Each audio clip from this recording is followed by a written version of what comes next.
Welcome back my channel. আজকে আবারও চলে আসলাম আরেকটি ভিডিও নিয়ে, যেটি হচ্ছে টুল কলমের বিষয়ে, যেটা মিনি কলম বলা হয়। তো মিনি কলমের বিষয়ে আজকে আলোচনা হবে, কিভাবে মিনি কলম করা ঠিক হবে বা তার উপর থেকে কত ইঞ্চি গাঁথুনি ঠিক হবে, এই সমস্ত বিষয় নিয়ে আজকের আলোচনা।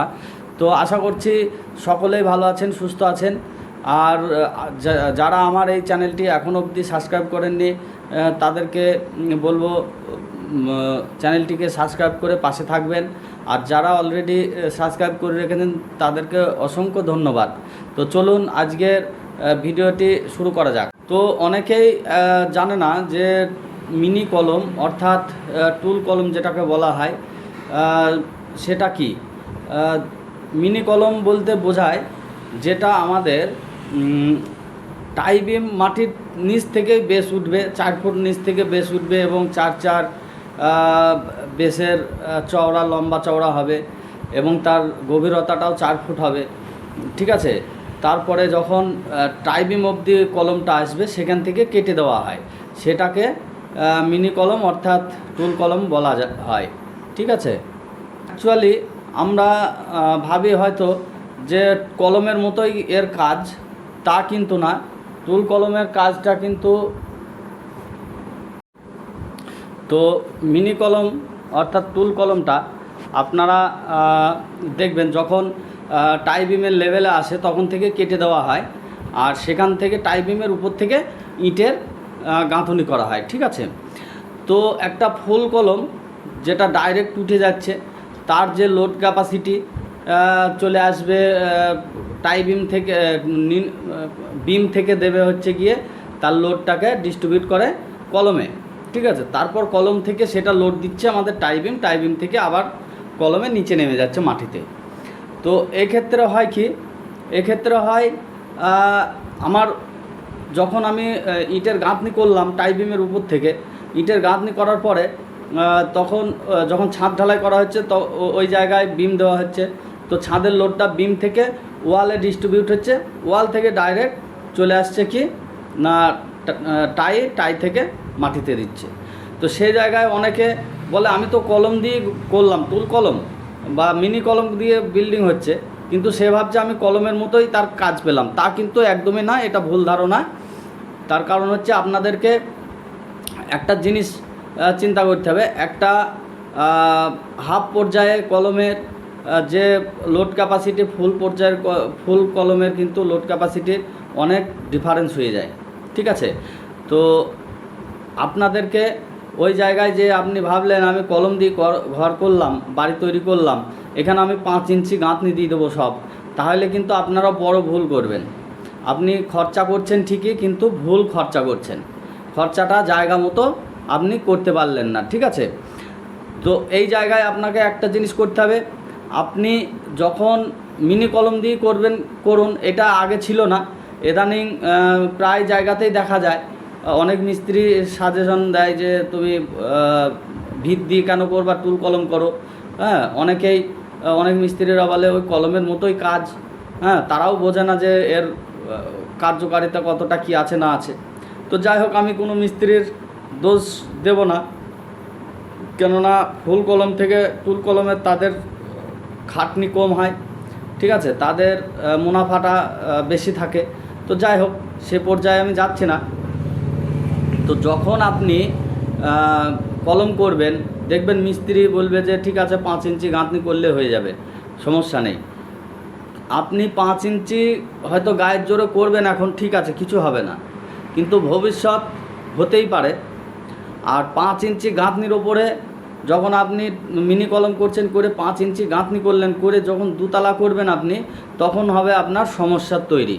ঠিক আছে, 5 ইঞ্চি গাঁথনির ওপরে তখন সমস্যা তৈরি হবে, আপনি যদি গায়ের জোরে করেও ফেলেন, ঠিক আছে, পরবর্তীতে গিয়ে আপনাকে ভুগতে হবে। তো সব সময় মাথায় রাখবেন, যদি মিনি কলমের বিল্ডিং করতেই হয়, আপনি গাঁথনিটা দেবেন 10 ইঞ্চির গাঁথনি। ঠিক আছে, 10 ইঞ্চির গাঁথনি আপনাকে দিতে হবে। এই জায়গাটায় আপনাকে যে গাঁথনি করবেন, যে ভাগটা আমাদের দেওয়া হয় 7:1 বা 8:1, এইভাবে দেবেন। সে জায়গায় বাড়ানো যাবে না, ঠিক আছে। ভাগটাকে অনেকে 10:1 করে, কেউ 12:1 করে দেবে হয়তো, যে 10 ইঞ্চি গাঁথনি ও কিছু হবে না। ঠিক আছে, এরকমটা করবেন না, যেটা নিয়ম সেটা করতে হবে। আর গাঁথনি অন্তত আপনি 10 ইঞ্চি দিতেই হবে। যদি মনে করেন যে আমি সব ওয়ালগুলো দেবো না, আপনি জায়গা বিশেষ যেগুলো পার্টিশন হয়, ঠিক আছে, সেই পার্টিশনগুলো আপনি 5 ইঞ্চি দিতে পারেন। তাও আবার কিচেন অথবা আপনার হচ্ছে গিয়ে টয়লেটের যে ছোট ছোট ওয়ালগুলো আসে, ওগুলোতে লোড একদমই আসবে না, সেইগুলো আপনি 5 ইঞ্চি, ওগুলো অ্যাকচুয়ালি ব্যারার হিসাবে কাজ করে, সেইগুলোকে আপনি 5 ইঞ্চি গাঁথনি দিতে পারেন। তাতে করে কোনো সমস্যা হবে না, কিন্তু ওটা দিতেই পারেন। আর তাছাড়া আপনাকে 10 ইঞ্চি গাঁথনি আউটে দিতেই হবে। ঠিক আছে, এটা মাস্ট। 10 ইঞ্চি গাঁথনি করার পরে আপনি যদি ভবিষ্যতে দুতলাও করেন, সেখানে আপনি 5 ইঞ্চি গাঁথনি করুন, সমস্যা নেই। আর 5 ইঞ্চি গাঁথনিতে কী হয়, একটা জিনিস, আপনার তো বিল্ডিং গরমের সময় খুব তাড়াতাড়ি গরম হয়ে যাবে, এটাই একটা স্বাভাবিক জিনিস। 10 ইঞ্চি গাঁথনি থাকলে গরমটা হিট কম হবে, বিল্ডিংটা রুমগুলো হিট কম হবে, হিট হতে একটু সময় লাগে। ঠিক আছে, তো শীতের সময়তে সেম তার উল্টো হয়, তাড়াতাড়ি ঠান্ডা হয়ে যায়। শীতের সময় দেখা যাচ্ছে সেই ঘর ঠান্ডা বেশি হবে। 10 ইঞ্চির গাঁথনির যে রুমগুলো, সেইগুলোতে যা ঠান্ডা থাকে, তার থেকে 5 ইঞ্চি গাঁথনির ওয়ালের রুম হচ্ছে বেশি ঠান্ডা হয়, টেম্পারেচার মানে খুবই কম থাকে। ঠিক আছে, তো এই হচ্ছে বিষয়। এখন যেটা আমার মনে হলো আপনাদেরকে জানানোর, আমি সেটুকু আপনাদেরকে জানালাম। তারপরে আপনাদের নিজেদের সিদ্ধান্ত, আপনারা কি করবেন, কিভাবে করবেন না করবেন।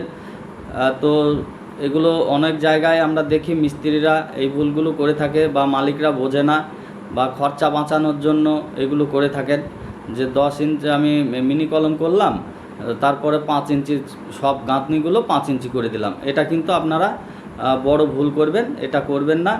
একটু আপনি বাড়ি করতে যাচ্ছেন মানে আপনার খরচা হবেই, সেখানে সেভিংসের কোনো আশা নেই, খরচা আপনার হবেই। বাড়ির থেকে আপনি ইনভেস্ট, বাড়ি আর হচ্ছে গাড়ি, এতে যখনই আপনি ইনভেস্ট করবেন জানবেন যে আমি রিটার্ন সেখান থেকে আমি পাবো না। একমাত্র যেটা দেখা যাচ্ছে আপনি বিজনেসের জন্য যদি করেন তো সেটা আলাদা জিনিস, আর যদি নিজের ব্যবহারের জন্য করেন তাহলে কিন্তু আপনাকে ইনভেস্ট করে যেতে হবে, সেখান থেকে রিটার্নের আশা একেবারে ছেড়ে দিতে হবে। আপনি রিটার্ন তো পাবেনই না, সেখানটায় আপনাকে ইনভেস্টই করতে হবে। তো আপনি সেই জায়গাটায় কিপটামো করলে আপনার হবে না, আপনাকে যেখানটায় যে খরচা করার সেই খরচাটুকু আপনাকে করতে হবে, তারপরে আপনার বিল্ডিং মজবুত হবে এবং সুরক্ষিত হবে। ঠিক আছে, তো আজকের ভিডিওটি এখানে শেষ করব, আবারও দেখা হচ্ছে নেক্সট ভিডিওতে।